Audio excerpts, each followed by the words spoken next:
parasetamol sirup hingga Kamis 20 Oktober masih beredar di Pangkal Pinang. Sejumlah apotek terpantau masih menjual obat cair tersebut. Hal ini lantaran belum adanya imbauan penarikan produk tersebut oleh pihak Badan Pengawas Obat dan Makanan atau BPOM atau instansi terkait. Informasi lebih lengkapnya akan disampaikan oleh rekan jurnalis kami dari Bangka Pos, ada Ahmad Rifki yang akan melaporkannya. Silakan rekan Rifki.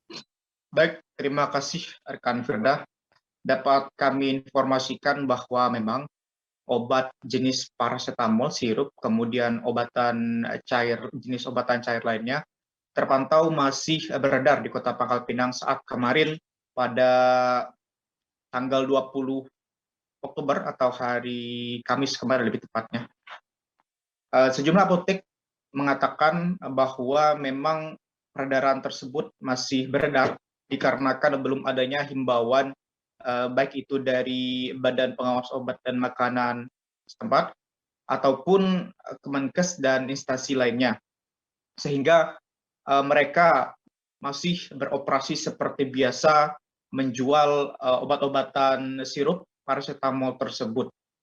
Namun hal tersebut juga dipertegas melalui surat himbauan dari supplier penyalur obat, khususnya obat-obatan cair, di mana mereka juga menyatakan bahwa untuk obat-obatan sirup yang dijual di Pangkal Pinang itu termasuk dalam kondisi aman, sehingga mereka sejauh ini belum ada penarikan dan belum ada permasalahan.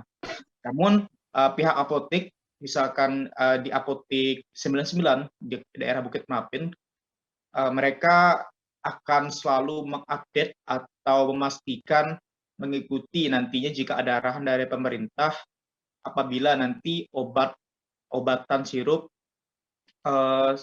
akan ditarik peredarannya.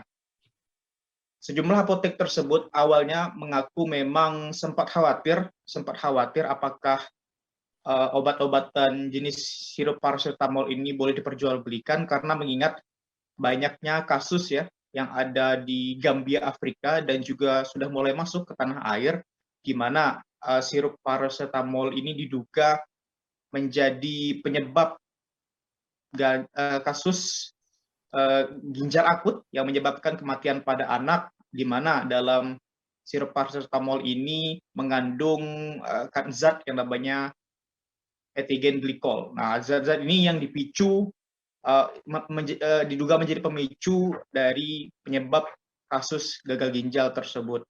Namun memang pihak apotek memastikan bahwa untuk obat-obatan yang dijual di apotek yang ada di Kota Pangkal Pinang itu aman, terbebas dari seperti yang sudah diumumkan BPOM.